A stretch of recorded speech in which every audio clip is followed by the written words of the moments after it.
Yeah, baby. Click subscribe. It's that week 3 recap, baby. All right, let's get into it. It's the New England Patriots taking on the New York Jets. And man, what a game. Aaron Rodgers, Brees Hall, they came out firing, looking like a really strong offensive team. They finally seem to be putting a little bit of the pieces together. While on the other side of the ball, New England was just a straight dud on all aspects. I thought it was going to be a closer game just because of the defenses.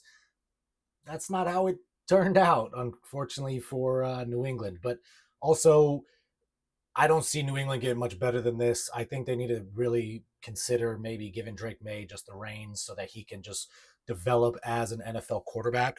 And when I say that, I mean allow him to fail. Give him permission to fail. Give him permission to um, make bigger plays, things like that. Because as of right now, what we've seen, it's just from that team, it's going to be run heavy. Once the run gets stopped, there's no passing. There's no passing offense. So on that side of the ball, it's really going to struggle. I know some people went out and they got Hunter Henry. I know I had to in a couple leagues just because of injuries and things like that. I swung and I missed on that one. But that's going to happen. That's fantasy football. And, he did, pretty bad considering what he did the week before. Demario Douglas actually led the receiving group in this one with 7 receptions, 69 yards, no touchdowns. I mean, I don't think they had a single touchdown. So kickers were good. I did say play a kicker, which is helps, I guess. Ramondre had a fumble. I mean, both Ramondre and Antonio had about, it was 5 and 6 carries. It was 29 and 23 yards. Antonio Gibson technically was better. Ramondre had a fumble.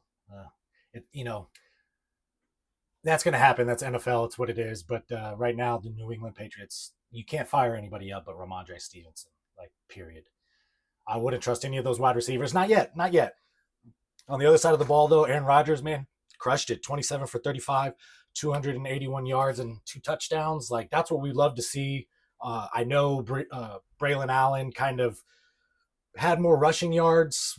And when I say that, I mean he had 1 more rushing yard than Brees Hall. So Brees Hall had 16 carries, while Braylon Allen had 11. Technically, Braylon Allen was more efficient, but I think both of those guys, you could definitely put Braylon Allen in your flex at this point because they're utilizing him as a weapon, as a threat in the game. On the other side, though, Tyler Conklin, best game he's ever had in his whole career, more catches today than he's had in the last 2 years. And then Alan Lazard with another good showing. That's just how it's going to be. Every once in a while, you'll see Mike Williams pop up. But we need Garrett Wilson to get more catches, baby. Come on. But that New York Jets defense is really strong. All right, let's get into that next matchup. Here we go. It's San Francisco taking on the Los Angeles Rams. And man, what a comeback by the Los Angeles Rams. I didn't see that coming. I totally had San Francisco taking this one. But Brock Purdy, man, he showed up. And so did Jawan Jennings. It's funny when those two match up and mesh. They're really talented together. Jawan Jennings, fantastic wide receiver. I said it at the beginning of the year. Brandon Ayuk, to me, isn't that guy. He's not the dog. He's not I'm not saying Jawan Jennings is either, but Jawan Jennings was playing Ayuk's role, and Ayuk was kind of playing the Deebo Samuel role in that game. And then they were also without George Kittle. So I'm sure they definitely matched up. And, with the Los Angeles Rams, with how their defense is looking right now, they just want to do the thing where they eliminate the best player on the field. And if they can eliminate him, then they have an opportunity to fight in the game and have a chance to, come up with stops. In this one, though, you can't fault Brock Purdy. I don't know what's going on with San Francisco's defense. That's kind of the shocker to me right now, is that their defense hasn't looked good, does not look good. And I don't know if Bosa got hurt in this one. I thought maybe that was in the Charger game, both Bosas. But either way, San Francisco's defense let the Rams come back in this, and the Rams right now are severely injured as far as no Cooper Kupp, no Puka Nacua. They're running with, Demarcus Robinson at the X. They got, Tutu Atwell showed up to play today, and he's going to do that. When Cooper Kupp was out last year, Tutu stepped up. As soon as Cooper Kupp came back, though, he was kind of faded to the wind. So as of right now, because he's kind of a gadget type player and he's really fast, shifty, and stuff like that, you could definitely probably give him a start and this upcoming week if you want. But we'll get into that when we talk about next week's matchups. So, yeah, I mean, it was it was a really good game. They showed up, they played. It was what they had to do, and they ended up winning the game. Can't fault the Rams. What a comeback! I'm sure people were tilting, but also fantasy points were beautiful to see over there. Beautiful to see the fantasy points. So can't be mad at that whatsoever. Um, yeah, and with that, we got the Baltimore Ravens taking on the Dallas Cowboys, man. And Dallas just looks bad, man. They're playing not good football. Their identity is kind of shot because they want to pass. Well, they want to run first because that's what McCarthy wants to do, but their run game is shit, man. Ezekiel Elliott isn't getting it done. It's a three-way split between Vaughn and Dowdle, and none of them have showed up and been like, bam, I deserve this damn spot. It's mine. I'm taking it. Nobody's done that. None of them look like they got juice, but they all like seem like they're doing okay as far as like, hey, just run it up the middle. But there's no fanciness. There's no flair. There's the scheme is shit as far as I'm concerned when it comes to the running game in Dallas. And so what that does is it doesn't allow Dak Prescott and CeeDee Lamb to open up in this passing game because there's no threat. So what do? You just take out CeeDee Lamb and you force Dak Prescott to beat you with everyone else. And as of right now, I don't think Dallas can do that. I don't think Dak can do that. So you got to figure out ways to scheme up CBD Lamb to get the ball. You got to figure out ways to get him open with motions and stuff like that. And you got to get that run game going. I don't care if in this next game they got to run it like 20 times. They need to establish that they are that they have the ability to run when they want to. That's what it is. And guess who did that? The Baltimore Ravens. The Baltimore Ravens came out and they were like, you know what? At the end of last game, when we started to like get on a roll and make a comeback, it was because Derrick Henry was in the game more. He was running more. And I know Harbaugh came out and said that that's not what they want to do. They didn't bring Derrick Henry in there to be a, 30 carries a game kind of guy, blah, blah, blah. You're right. You don't need that. But what they do need to do is they need to establish that run with Derrick Henry because he's a monster, right? And he will bully and beat you up. And that's what you want from your guy. That's what you want from Derrick Henry. Okay, you want him to get in there. You want the defense to feel exhausted and tired because Derrick Henry is running the ball down your throat. And you do that, that opens it up for Lamar Jackson to run, and it opens up that passing game. Okay, end of story. And that's what happened this week. Sure, none of the passing game you got was too exciting. Zay Flowers, nothing. Mark Andrews, nothing. Isaiah Likely, nothing. And then Rashad Bateman with a touchdown. But if the Ravens want to win, that's what they got to do. So, if you got Derrick Henry, you're happy. If you don't, well, you probably ain't that happy because that's going to be the identity of that team now is going to be Lamar and Derrick Henry running the ball nonstop. They have to. That's if they want to win games, they have to because the defense isn't as strong as it used to be. But they ended up pulling this one off 28-5. At least I predicted that one right. All right. Well, going forward, baby. Yeah, we got the Detroit Lions taking on the Arizona Cardinals. This game right here. I don't know. I don't know if I really am going to enjoy this like hot and cold situation going on with Kyler Murray and Marvin Harrison. It's just like, I don't know what the game plan is. I don't know what they're scheming up or trying to do because like, I don't know. If I'm the coach, I'm like, get the ball in the best player's hands, and that's Trey McBride, and that's Marvin Harrison. Also, Michael Wilson, sorry, he's freaking great. 6'2", he's speedy, he's a big body wide receiver. He's in there. They need to set things up for Kyler Murray to pass the ball better, and it's not in this situation. It's not necessarily established the one because they do that pretty well. James Conner, he's okay. He had a dud this week, so they didn't get nothing going. Detroit front line is really beastly. They had to beat them in the air, and they couldn't do it. And Detroit Lions ended up coming out on top again. That rushing game over there in Detroit is amazing. Jared Goff, I'm still not sure what's going on. with Jared Goff this year, but he'll get his shit together. Him and Amon Ra are going to be fine. JMO, that's going to happen with Williamson. That's going to happen. He's going to have boom bust games all year long. You're going to hate when he's not in your lineup, and you're going to be pissed when you bench him. So as of right now, like, he's a really strong flex. So unless you got somebody better to play him, you play him in your flex.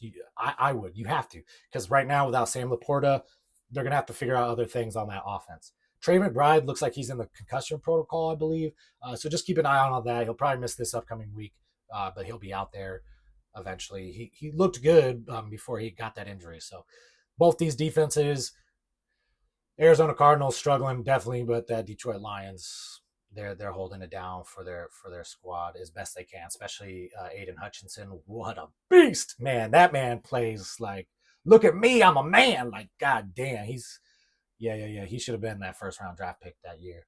All right, up next we got the Miami Dolphins taking on the Seattle Seahawks. In this matchup right here, I had a feeling Seahawks' defenses was going to dominate. They've been dominating all year. If you look, they actually have the most sacks, I believe, out of all teams. I know their matchups have been kindly to them, but this would have been their first true test. But there's a lot of injuries going on in Miami, and I'm sorry, but that Skyler kid, number 19, I just feel bad. He's like, I don't know how he beat out Mike White for that spot, and I don't think he did. Like, watching this game, I'm like, there's no way. There is no way, because he just looked bad calls, not good throws. It's like he's like happy to be in the NFL, I'm sure.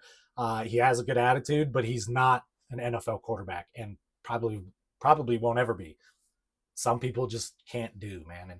And as of right now, that's Skylar Johnson, or whatever the fuck his name is, number 19. He's bro, bring in Tyler Huntley. At least you can maybe open up some running stuff, some motion stuff, get him on the move. Also, remember, all offseason, these guys have been practicing with a left-handed quarterback. So there might be a slight adjustment going into right-handed quarterbacks now. I'm not sure. I know that was a big thing when Tua took over the starting spot coming from a left hand. I know in baseball that can be tricky, but this is football. So as long as the ball is coming your way and you get your hands on it, you better catch the damn thing. Tyreek Hill, I'd be a little worried about, but as long as Tyler Huntley's in there, or they go out and they get some other veteran quarterback, I think Tyreek Hill would be fine. But Jalen Waddle, highly concerned about Jalen Waddle. I'm not concerned about the running backs over there. Devon Achane will be fine, so don't worry about that. On the other side of the ball, it looks like Kenneth Walker, he obviously wasn't in this game. Seattle's defense dominated over there, and Geno Smith did exactly what he needed to do to win the game, and they won the game. DK looks good. They didn't need JSN a whole lot this week, so they didn't scheme up a bunch of stuff, and they just kind of ran it down their throat with Zach Charbonnet and ended up taking the game away. Zach Charbonnet looked decent. He still looks slow, but he looks like he's getting the hang of football a lot better, so I like to see that. 2 touchdowns, can't argue with that, and he's involved in the passing game, and I think he'll continue to be involved in the passing game even when Kenneth Walker comes back. But Kenneth Walker looks pretty beat up. Like, he's got like an abdomen injury, and you do everything with your stomach, so that's gotta hurt like a bitch. So it is what it is. I hope Miami can figure something out, because they're going to struggle for a little while. All right, up next we got the Carolina Panthers taking on the Raiders, and I made a bet on this game. I knew this game. I had some prop bets on this one. Carolina Panthers. I just had a feeling every time the Red Rifle has ever stepped up and played in a game kind of off the bench like this, he's had a 300-yard game. He's had 3 touchdowns. He's looked good. You were hoping the Raiders defense could continue to dominate, but Max Crosby looked hurt, and the defense just that's their only identity is Max Crosby. So if he doesn't get in the game and do things, then the defense kind of falls flat over there, and that's just how it's going to be. And then the offense couldn't get anything going whatsoever. It looked bad. Like, all the way around, the Raiders looked bad. There's not really much to say about this other than Carolina Panthers. Crazy stat. They have allowed the least amount of pressure on the quarterback position all season. So, I don't know what Bryce Young's problem was. I feel really bad for the kid. I've heard great things about him, things like that. But unfortunately, I don't think he's an NFL quarterback. Maybe he can get into the coaching game and become a like really successful coach. I think he's still kind of smart, but also he just I think the game got to him and he made a lot of bad decisions and then just couldn't recover from those awful decisions. And you can see with a competent veteran professional style quarterback, they can get shit done. Uh, Andy Dalton is not by any means like a game changer, but for this team, he is. I mean, they got a really good offensive line. They got decent weapons. They went out there, got Deontay Johnson, who looked great in this game. Chuba Hubbard, man, I love Chuba. I've always loved Chuba. He's such a great athlete as far as like he does what he needs to do and he does it well. I hope the team continues to grow off of this and do better. I don't see Bryce Young coming back this season at all, unless they start just like continuing to lose games, and then it's like, what the fuck? Let's just see what happens. Or even if Andy Dalton gets hurt, like maybe that's the only way I see anything happening. All right, take a quick break. All right, welcome back in. That's right, baby. We got the Green Bay Packers taking on the Tennessee Titans, and Will Levis continues to make problems for himself. He started out, he looked pretty all right in that first drive, and then just stupid mistakes, man. And stupid mistakes in the NFL are just, one, it doesn't help you, and two, it just makes you like it.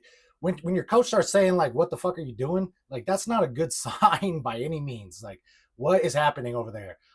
Like Will Levis went 26 for 34, but he had 2 interceptions again, 2 touchdowns. So he was more competent. If this was where he started, this would have been okay. But the problem is he started the last 2 weeks worse than that. So like, it's still seeing mistakes like this is just not what you want to see as from a coaching perspective or a coaching position. On the other hand, Tony Pollard like looked like shit, man. Same with Tajay Spears. Like they couldn't get anything going on the running game. D-Hop, he kind of came out of his cage a little bit, 6 for 73. I mean, that's really good, and a touchdown. I think he is the X wide receiver over there, and Calvin Ridley's, playing second fiddle.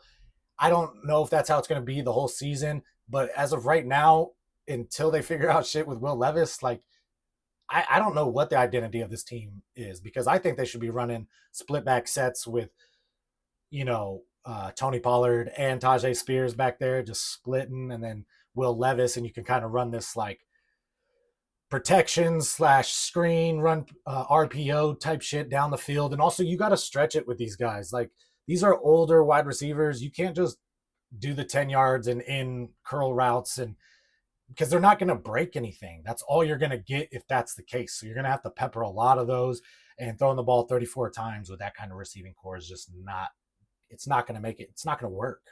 So you got to figure out other ways to get this team in the right position. So you got to have, D-Hop kind of floating over the top on the outside, like finding ways to get open. So it's just the identity of this offense. I don't think they know what they want to do with Will Levis and that style. On the other hand, though, Matt LaFleur, man, what a coach. Just to take Malik Willis, tell him, hey, bro, I don't need you to be a hero out there, but I just need you to not fuck it up. 13 for 19, 202 yards and a touchdown. You can't ask for more than that. Also, Josh Jacobs looked fantastic. He's the running game is there for this team. Matt LaFleur's scheming things up so that this offense can operate at the highest level possible. It's not the best thing for the wide receivers out there because you never know who's going to hit as far as the wide receivers go, and each week it's going to be different. But for the Green Bay Packers, and if you have Jordan Love when he comes back, it's going to be great. I don't know if Jordan Love makes it back this week, but I mean, if Malik Willis is out there and he's going 6 for 73 and a touchdown and then also throwing touchdowns, yeah, baby, I love it. Okay, getting into this next game, I'm so excited because I did not see this happening. I will admit I put a bet against my own team in the Denver Broncos versus Tampa Bay. It was part of a parlay. I just didn't think that they would. I didn't even think they would cover the spread, to be frank. So it was a 6-point spread. I thought the way Tampa was playing that they were going to do fine. But turns out, Sean Payton does know how to coach. I don't know if they opened up the playbook for Bo Nix or what the situation was, but what it did allow Bo Nix to do was allowed him to play football. It allowed him to play the sport that he's played his entire life and that he's waited his entire life to get to this moment to do. It allowed him to do that, and it supported him in that. Crazy thing that happened was, Tyler Batty or Bidet or I think he wants to be called Bidet. I don't know. I don't know if, yeah, whatever. It's a weird ass. But he went 9 for 70, 70.8 yards on average, like 7.8. That's great. Cortland Sutton looked decent in this one. Also on this with the wide receivers, you just can't trust anybody until they actually have an identity, and that identity, we don't know what it is. I just know that they're heading in the right direction as far as the Denver Broncos go, and I'm excited to see what the rest of the season has, but I'm more excited to see what the future holds, because I think this next season we go and try to find an alpha wide receiver and dominate that way. But other than that, I'm really proud of my boys. Javonte Williams and Jaleel McLaughlin, whatever. I don't think Jaleel, there was a lot of hype about him, but 5 for 7, I mean, that's shit, man. That's really bad. Javonte Williams went 5 for 12. That's not good either, and he lost a fumble. I just think also, though, it's kind of fucked up what's happened to Javonte. I mean, I know we haven't seen him play, but last year, like, he was literally his first year back from injury that everybody thought he came back too early from. And then everybody judged him for not being the superior athlete he was a year and a half before the injury. I don't know. I still think he has it, what it takes. I just think he needs the support. And not only that, but Denver's offensive line isn't the best out there. They're league average at best. Bucky Irving showed up. Nice to see. I don't know if he's going to get a lot more love, which, Rashad White looking a little hurt. Chris Godwin had another fantastic game. I don't know if there's something you want to capitalize on, because Mike Evans isn't going to continue to play bad like this. He's just not, like, statistically. So, I love Godwin in the slot. I think it was a great move that the offense made. Baker Mayfield, still love him. He looks fucking great. He's playing good football. This was just a down week for them. I totally expect them to bounce back. They're not going to stay looking this bad. It was just a bad defensive week, and Sean Payton had his number. Sean Payton had his number in the past, so it's just, things will get better for him. Don't get hung up too much on it. 26-7, though. Crazy. All right, and then the Chargers coming up short against the Pittsburgh Steelers. They did suffer some injuries over there with Justin Herbert and Joe Alt on the offensive line, so there was some concerns over there. It looks like Justin Fields is going to miss this upcoming, or Justin Herbert, sorry, not Justin Fields. Justin Herbert is going to miss this upcoming weekend. Taylor Heineke is supposed to step in. Even before that, though, Justin Herbert was just like 12 for 18, 125. Like, it's okay. They definitely want to run. I mean, JK with another 15 carries, that's nice to see, but we need the production to continue. We need the offensive line. We need these wide receivers to step up. I know a lot of people went out there and chased Quentin Johnston, but honestly, he's only ever scored on busted plays. Happened again this weekend. I don't know. I don't think he's an alpha by any means, but he's definitely doing a lot better than I think some people thought, which is good for him. Really good for him. I just think they need to scheme some things up a little bit better, especially now with Justin Herbert being out. They need to figure out ways to get Lad McConkey more involved, as far as like, hey, bro, you're really smart. So when you go out there and you run your routes, kind of like make adjustments on the fly, and hopefully we can hit you while you're open, because there's going to be slight scramble. I know that's not the way Harbaugh likes to play, or Greg Roman, but I'm just saying, play to your strengths, play to your offensive weapons. Teams need to do this more and more. It's crazy that they're not. A team that is the Pittsburgh Steelers, man. Justin Fields looks good. 25 for 32, 245, a touchdown. Yes, he had an interception, but that was like, it was not on his fault type of situation as far as the interception. Shit happens out there. But Najee Harris, man, 18 for 70. Like, just keep firing him up, because the way they're using him, great stuff. He might be a little banged up, so definitely check on him. We'll give more updates on Saturday about where he's at. Cordell Patterson, though, if he ends up needing to step in, it's going to be great. And Justin Fields, man, I mean, they're not using him as much in the running game because they don't need to. They might need to this upcoming week. We'll talk about that later. Calvin Austin came in. He had a great game, but it was, only, I think he had 6 targets, caught the ball 4 times. George Pickens, though, man, he looks amazing. Like, running routes out there, the separation he gets, he makes these defenders just like, they don't know what to do with him. He's just a freaking beast. And if you got Chris Boswell, just keep firing him up, because the Pittsburgh Steelers are going to win ugly, and they don't care how they win. That's Mike Tomlin. He only cares about winning. So I love it. Keep firing it up. On this next upcoming matchup, baby, we got, where's this game? Philadelphia Eagles taking on the Saints, baby. I almost said St. Louis Saints for some reason. That would be a crazy name. But no, the New Orleans Saints, man. This was their first real test as far as like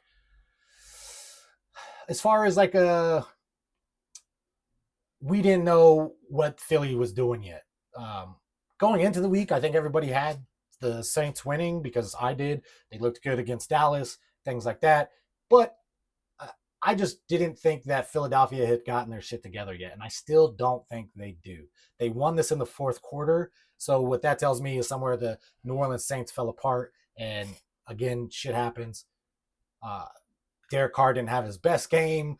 I had to fly him in one of my leagues, and man, that felt bad. It felt bad because he only completed 14 passes, 25 attempts, 142 yards.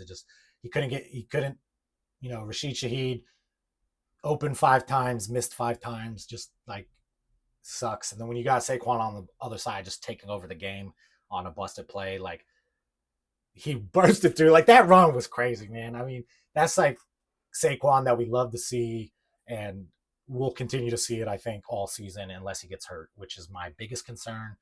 Simply because as of right now, with Devonta Smith out, and if AJ Brown misses another game, they're going to rely heavily on Saquon to get shit done, and that's kind of what he did when he was at, with the Giants, when he was at New York, and that's what led to his injuries and being overworked. He's a great running back. Don't get me wrong, but he doesn't need 20 carries a game. You give him anywhere from 13 to say 17 rushes a game like he had, and he'll be fine. But if they're going to hammer him in, they need to figure out a way to get a rotation, because I just don't want them to blow their load right now on Saquon Barkley and then not have him later. That would just be unfortunate. Jalen Hurts, though, this game he finally decided to run a little bit, looked decent. Alvin Kamara on the other side, he had the ball 26 rushing attempts for 87 yards. Okay, so that's kind of where you see some of the fall off happen. They just ran the ball too much. They got away from their game plan. You see, they were winning in the beginning, and they decided just like, let's run the clock down. Let's chew up the clock. Let's make our defense beat them and this and that. And then shit hit the fan. Jalen Carter decided he was going to play defense again. He stepped up. He looks like a monster on that front line. That whole front line over there in Philly, like on paper, is just fucking terrifying. And then Dallas Goedert had his game. He showed out. Him and Saquon saved this day for the Eagles. But also Nick Sirianni kicked some fucking field goals, dude. What the hell, dude? Like, win games. Take some notes from other people in the league. Win the fucking game. Ugh. All right. Chris Olave, he looked good too. Just a side note. All right. Over here, we got the Houston Texans taking on the Minnesota Vikings last week. And Houston, what the fuck? And Minnesota. Yeah, no, Minnesota's defense, man. They're like the best defense in the league right now. Like, it's crazy how good that defense is right now. The way they're scheming up teams, the way they're playing against people, they're forcing offenses they're forcing the offense to figure out the defense instead of the defense figuring out the offense, which is beautiful. Like, he's putting on a clinic on how to run a defense over there. And Kevin O'Connell, the offense, and the way, Sam Darnold is just playing football, like, it's great. And they're going to get more weapons back soon. TJ Hawkinson's coming back soon. Addison should be back soon. I hope they don't rush Addison back. It is an injury that's highly temperamental, highly sensitive, and can re-aggravate super easily. So those are things you got to be cautious with, especially when you're 3-0, man. Be 3-0. Just be cautious. But otherwise, I'm loving it, man. Sam Darnold over there with KOC looks fucking great, Minnesota. Minnesota's a team to definitely reckon with this year.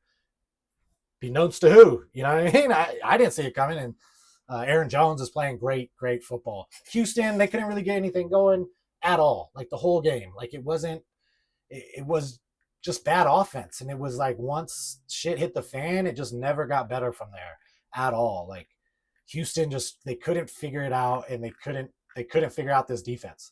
CJ Stroud still did decent, but he just couldn't figure out that defense. Threw 2 interceptions, making mistakes. Cam Akers couldn't get anything going on the ground. Stephon Diggs had a high of 10 for 94. Like, that's not going to happen all the time when you got dogs like Nico going 4 for 86. Nico's a little banged up. Tank Dell finally had a decent game, but also not a great game. So they got to figure out what kind of offense they want, because it seems like they were just trying to pass the ball all around and it wasn't working for them. So they need to figure it out over there with Houston and, get this shit going, or play dirty ball and get the ball down there, kick some field goals, win some games.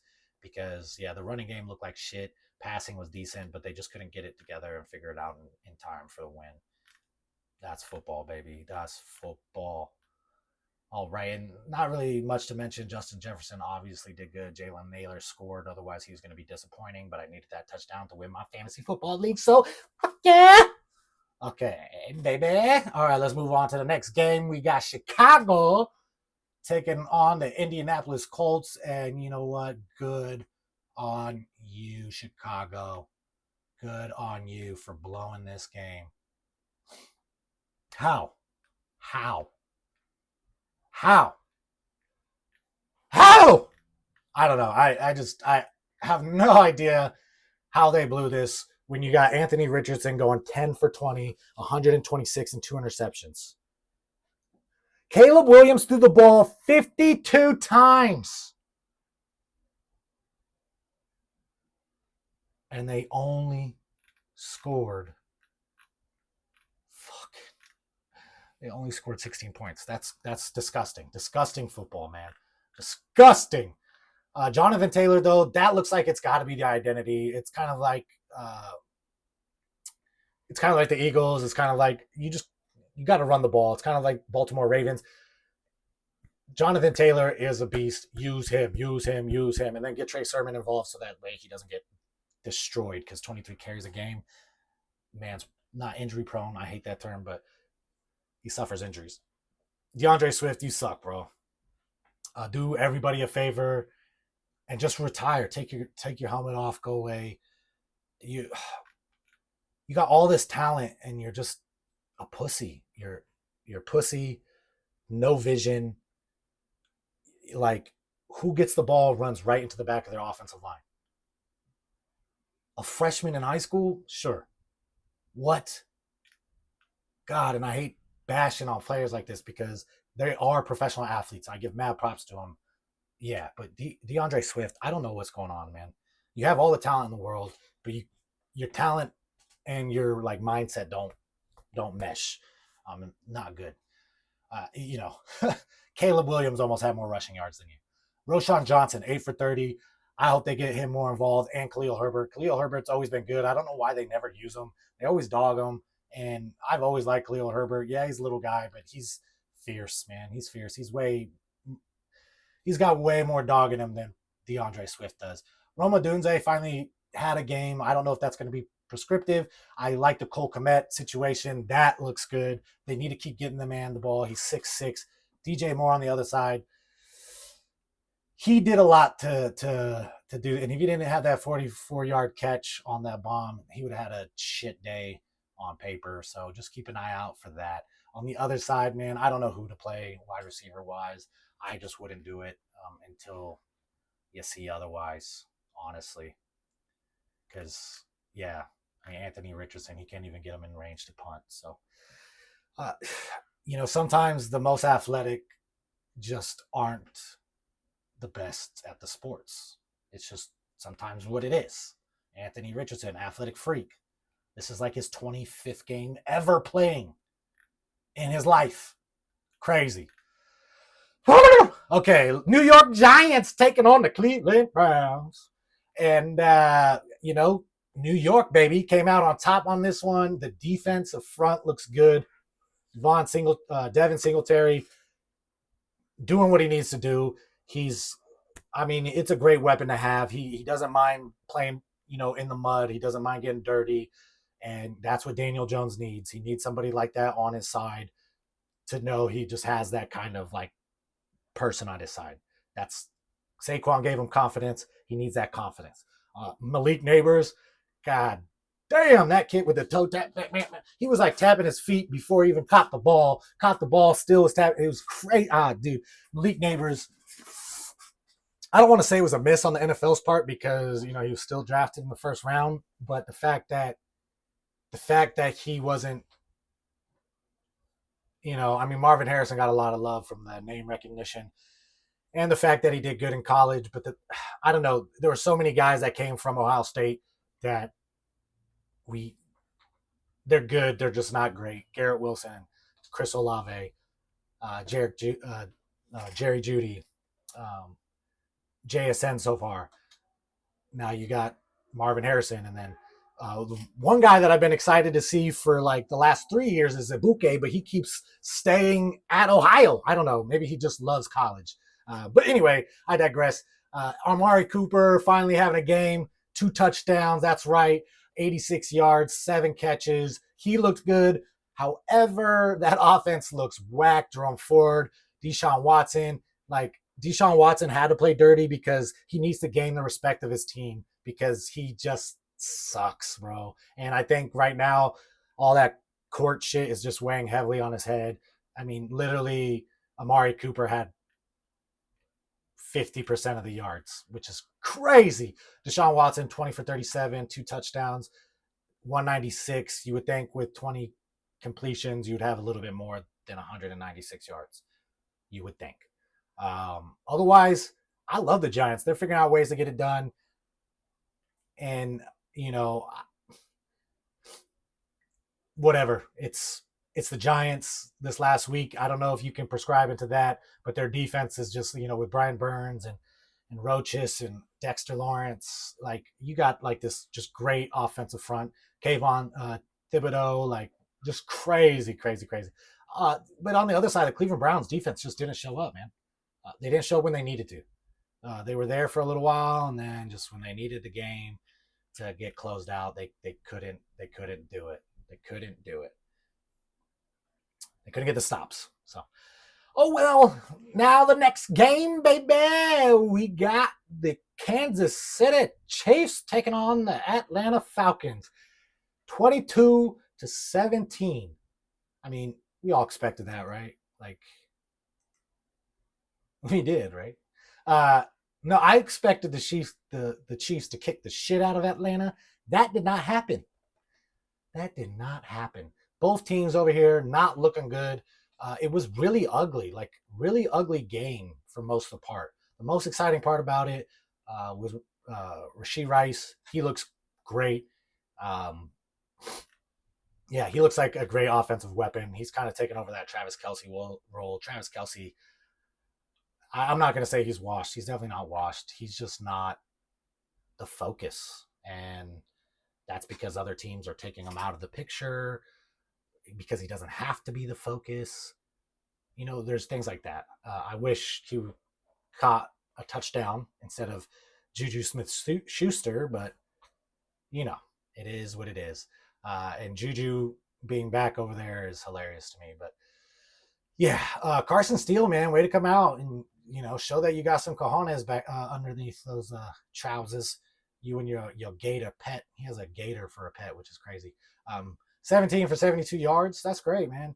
I hope they keep utilizing him and using him in that way. They did elevate Kareem Hunt, so we'll see what kind of thing happens with that. I don't know. I do think that affects Samaje Perine because he did not look good to me. I don't know why everybody keeps thinking Samaje should be taking over as the pass catching role. Samaje only ever looks good as a spelling running back when the defense is tired after a long run, and then he comes in, everybody's tired, and he breaks, a screen for another 15 to 20 yards. You know what I'm saying? That's his bread and butter, and that's okay. That's okay. Patrick Mahomes, on the other hand, 26 for 39, 217, 2 touchdowns. Their defense looks good right now, so he's not having to step up to the plate, but they're going to have to, right? Kansas City's got to figure out a way to turn it on when they need to, and then just let the defense dominate. That's what they need to do. But otherwise, the nickel and dime in their way to winning is not gonna work against a lot of teams. Tyler Algier outproduced Bijan Robinson. He had 7 for 32, 4.6 average. Bijan had 16 for 31. They just had his number, man. Kirk Cousins, not too bad. 20 for 29, 230, a touchdown and an INT.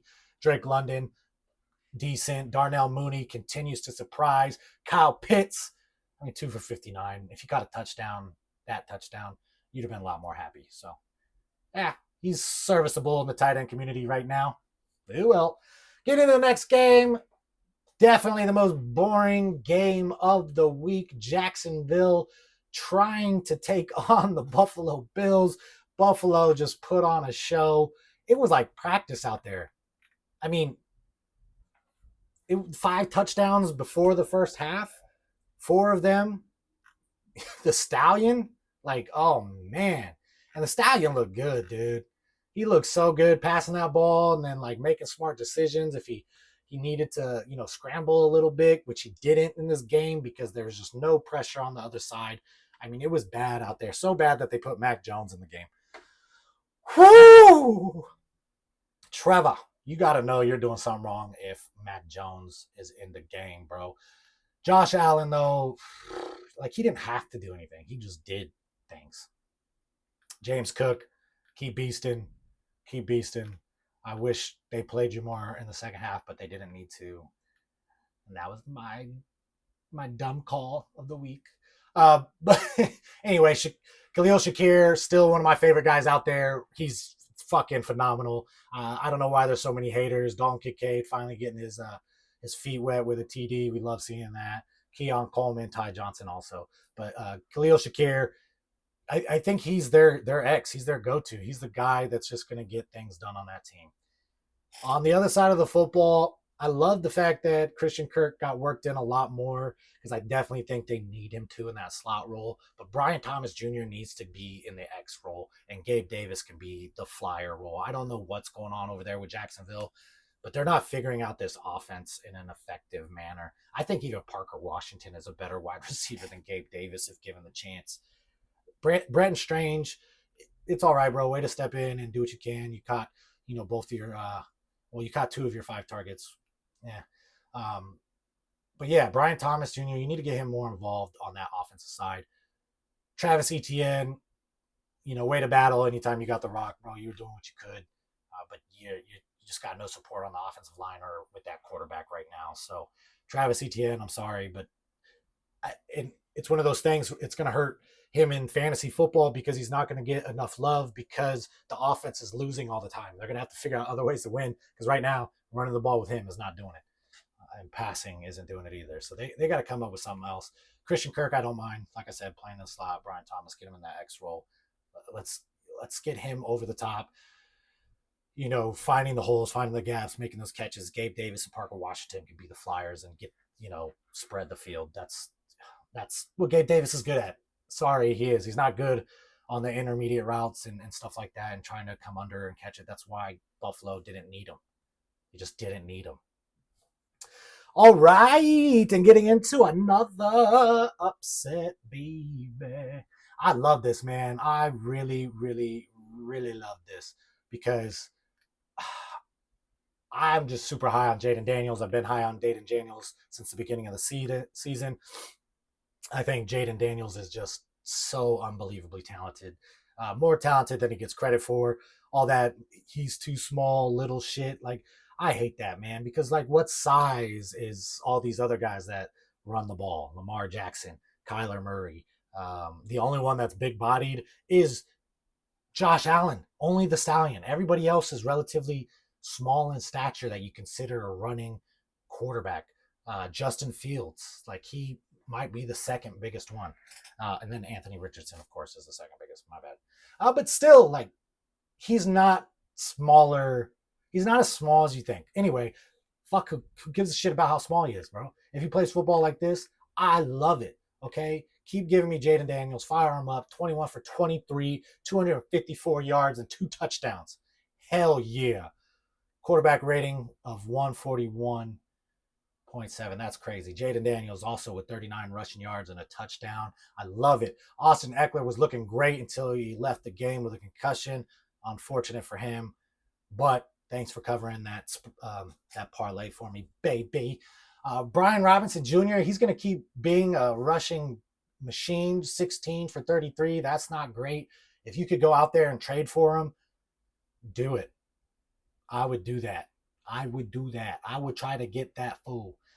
Because the more the passing game opens up, the more the running game opens up.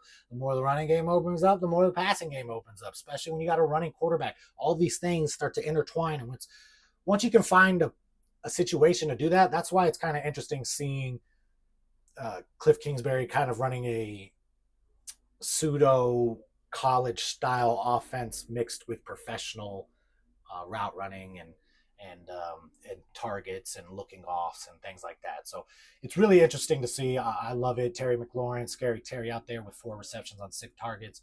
Long of 55. If you didn't get that, yeah, you're probably sad, but he did catch that touchdown, and that was like a 10% chance odds of him catching the football or some shit like that. It was crazy. Luke McCaffrey, I like to see it, buddy. I like to see it. Let's get more people involved in this passing game. Noah Brown. Let's get Diami Brown involved. Also, let's get Ben Sanat. Let's get the senator involved, man. Joe Burrow, on the other hand, he looked great. 29-38 for 3 touchdowns, 324 yards. Chase Brown and Zach Moss, okay, sharing the workload. They both look equally decent. Chase Brown, a little bit more explosive. Zach Moss, kind of your ground and pound kind of man. I love it. Jamar Chase finally had a game. He only had 7 targets, but he caught 6 of them, so can't be mad at that. But he had 118 yards receiving and 2 touchdowns.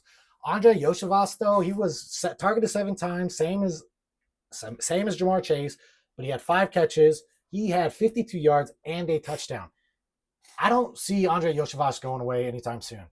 T. Higgins was out there. He did not go away. I think Eric All and Mike Gesicki, they're going to keep trying to figure out ways to use him. Eric All, keep an eye out for him. He is an Iowa State tight end. Keep an eye out. He's not viable yet. That defense, though, figure it out, bro. Figure it out. Because Washington figured it out, and, like, you guys have no pressure all day back there to throw the ball. So anybody facing off against them, fire them up. All right, baby, that's been this week's recap. Thanks for tuning in. Bad Mouth Sports. Look out for my Mad Prospect coming out with the Thursday night matchup. Love y'all.